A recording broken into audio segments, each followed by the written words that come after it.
Martin Brundle's assessment of Oscar Piastri's season introduces a technically grounded examination of how McLaren's internal decisions may have shaped the outcome of the championship. His claim that Monza represented a structural turning point is not simply a comment on a single team order, but a suggestion that the interruption of competitive momentum, combined with the psychological effect of reversing a position gained through pit stop variance, played a measurable role in the decline that followed. Brundle's perspective implies that the consequences of that moment were embedded not only in strategy, but in the way Piastri recalibrated trust, risk tolerance, and confidence across subsequent race weekends. His remarks also point to the operational and engineering dimensions behind the shift. A driver leading the title fight depends on predictable modeling, consistent communication, and a clear performance framework, and Monza challenged all three. The subsequent pattern, overdriving in Baku, instability on low-grip circuits, and a widening gap to Norris, aligns with a type of performance drift that occurs when a driver's competitive rhythm is disrupted rather than simply outpaced. Brundle's analysis positions these developments within a broader systems context rather than as isolated misjudgments from Piastri. What Brundle ultimately highlights is the need to evaluate McLaren's management of two evenly matched championship contenders,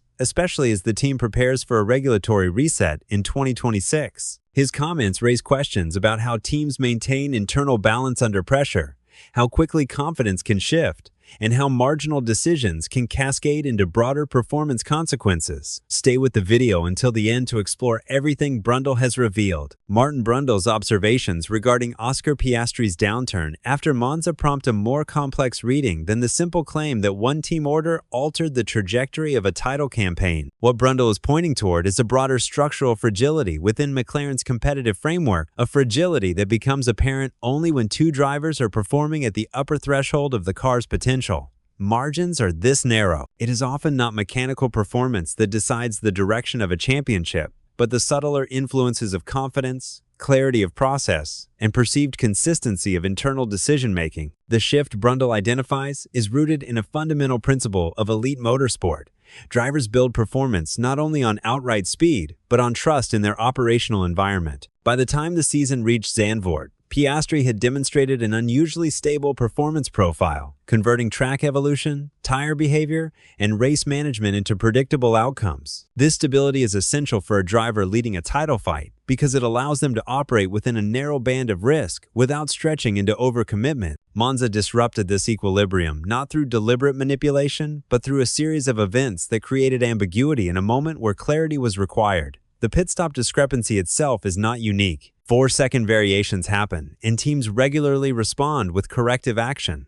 What distinguished this instance was the precondition agreed before the stop that the lead car would not be undercut. When Norris's service extended to nearly 6 seconds and the undercut unfolded despite the reassurance, the issue became less about the track position and more about whether procedural expectations had been upheld. For Piastri, this created a scenario where logic and outcome diverged, and drivers at this level rely on those two aligning to maintain competitive composure. Brundle's point becomes clearer when viewed through this lens. The subsequent changes in Piastri's driving did not indicate a sudden loss of technical competence. Instead, they suggested a recalibration of how aggressively he felt he needed to extract performance to compensate for external disruptions. Overdriving, especially in qualifying, is often the manifestation of a driver seeking to reassert control after a destabilizing event. In Baku, his accident and jumpstart were not the result of recklessness, but of a marginal misjudgment born from pushing beyond the comfort window that had defined the early part of his season. Examining the statistical decline provides further support to Brundle's analysis.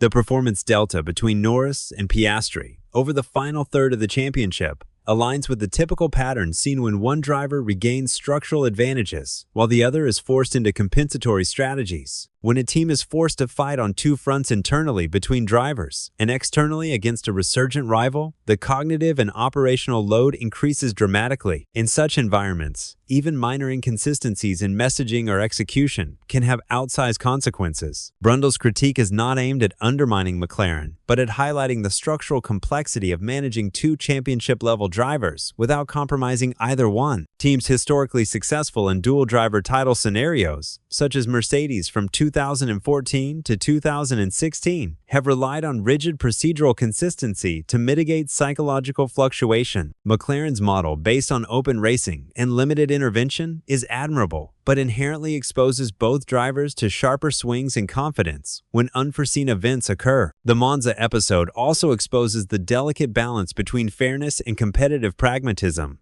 Asking Norris to relinquish pit stop priority was, in principle, an act of team-first thinking. When the undercut unfolded regardless, the corrective action that followed was technically correct but carried emotional weight. Drivers understand the difference between theoretical fairness and experiential fairness, and reconciling those two under pressure can be difficult. As Piastri's season continued, the effects of the disrupted equilibrium became clearer. His performance remained fundamentally strong, as shown by his resurgence in Qatar and Abu Dhabi. But the structural momentum required to challenge Norris had dissipated. Championships are often determined not by peak performance, but by sustained consistency, and Piastri's inability to stabilize that consistency in the final rounds aligns with Brundle's argument that Monza altered the psychological architecture of his campaign. Brundle's comments prompt further examination of McLaren's long-term approach, with both drivers entering a key developmental window ahead of the 2026 regulation overhaul. The team must ensure that internal dynamics do not create recurring performance shocks. Piastri's ceiling remains exceptionally high, but championship success requires not only a competitive car, but a system that insulates the driver from destabilizing ambiguity. McLaren's challenge moving forward will be to reinforce those structures without compromising the freedom that has allowed both drivers to flourish. Broader technical analysis also points toward the importance of clarity in strategy modeling. When pit stop sequences are preconditioned by competitive agreements, deviations carry greater psychological and performance consequences. Piastri's shift from stability to irregularity reflects how a single disruption can cascade across subsequent weekends when the driver's mental model of fairness and predictability is challenged.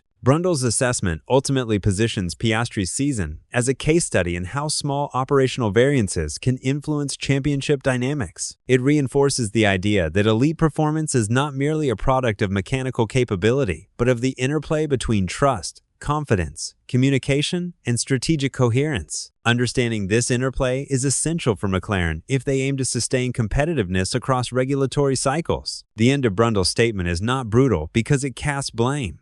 It is brutal because it exposes the subtle, often invisible mechanisms that shape success and failure in a title-contending environment. It encourages a deeper reflection on the human and structural elements of racing that are just as decisive as aerodynamic upgrades or power unit improvements. For McLaren, this analysis represents an opportunity to refine their internal systems. For Piastri, it clarifies that his potential remains intact and that the next step in his development will depend as much on psychological stability as on technical evolution.